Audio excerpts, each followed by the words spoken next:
Hey YouTubers, Cyberdyne24 here, and I am going to do a compression test on the Husqvarna 350 chainsaw.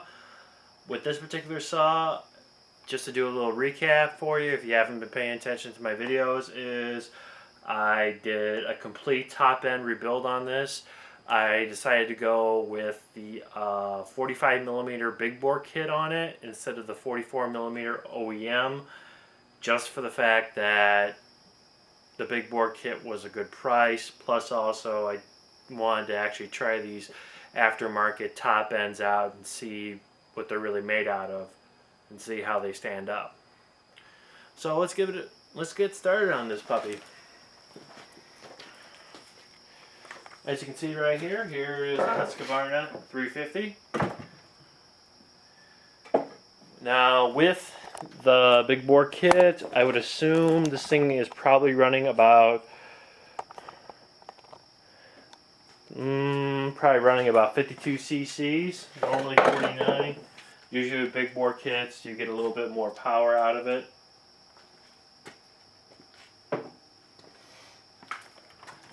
Now always when I do my compression test out, I like to have the saw just like this with the cover off, pop the spark plug out.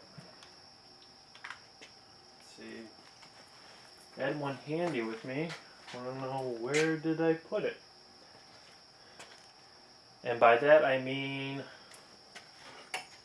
a spanner. Always a good tool to have. I'm actually planning on drilling a few holes on my one shelf where I can actually stick all my spanners. So if I ever need access to them, I know where they're at and I can just plug them in and be done.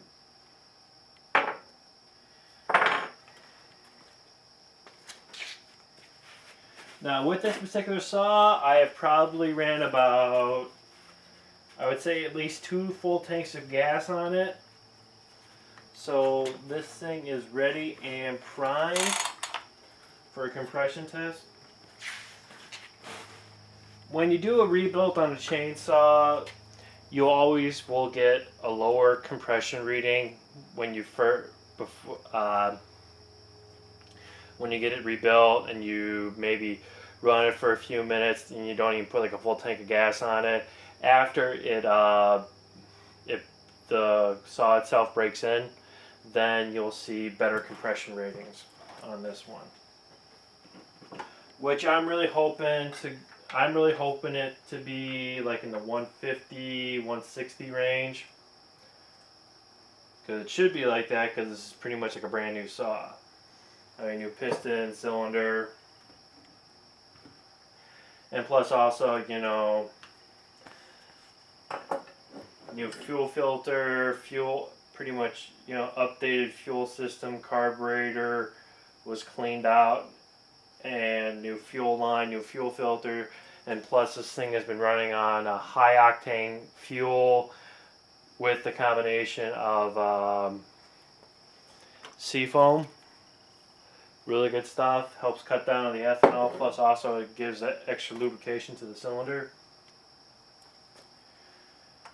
Now, you may not see it because it's kind of far away, so I'm going to bring the camera up a little bit closer.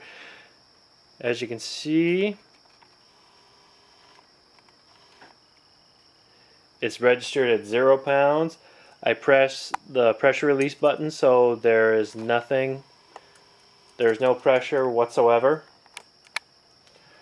And all I do in a situation like this is I hold the gauge. Actually, if you can keep the saw still, then all you gotta do is don't push the compression release on it. Put your hands down on full throttle, and then just keep on pulling it till you see the gauge stop.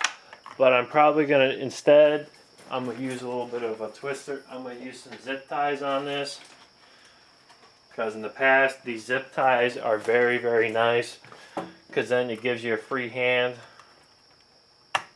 when doing this. Plus also is, you know, zip ties can be very inexpensive I mean, if you go to places like Harbor Freight and stuff like that, you can get them, a whole bunch of them, for really cheap, so it's not a big expense on anyone, on your part, if you decide to do it this way. If not, you can always find a way to rig the gauge somewhere so the gauge doesn't bounce around all over the place, and then, you know, to press the trigger down all the way and keep on pulling it.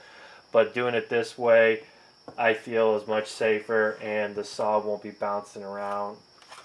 The saw won't be bouncing around as much. So, and let me put this in the right hand and have the gauge facing towards me. Make sure I get some good footing, and just keep on cranking on this till this thing's done.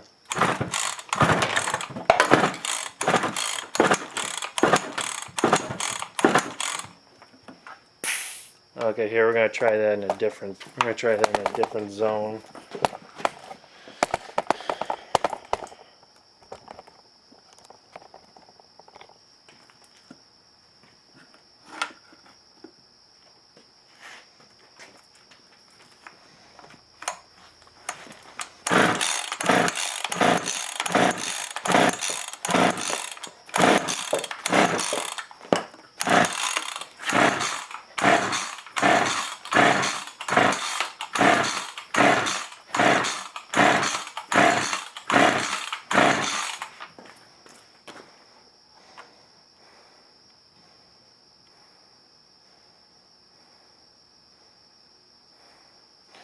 Alright, let's take a look at the results.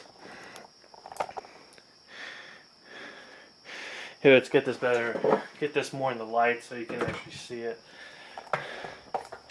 As you can see, sometimes it may even just be easier to drop start it, but let's get this camera focused a little bit more.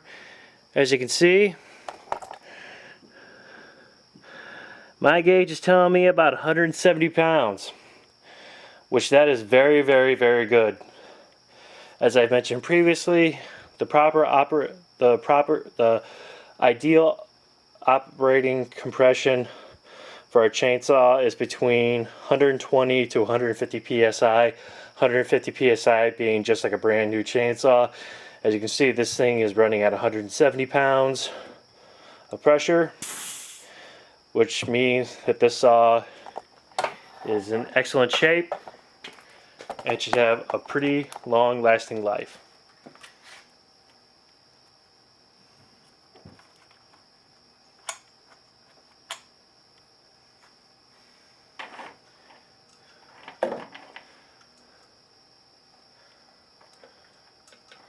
And there you go, YouTubers. Another successful compression test. And if you have any questions, comments of anything, you can always just message me on my message me through Facebook. Plus, also, I also do want to make a little advertisement. Right now, I have a Husqvarna 288 XP crankcase. I pretty much primarily bought this so I could scavenge some parts off of it. And right now I am just putting it out there that I'm gonna sell it. Unfortunately, it's missing a little bit of it's missing a fin on the flywheel.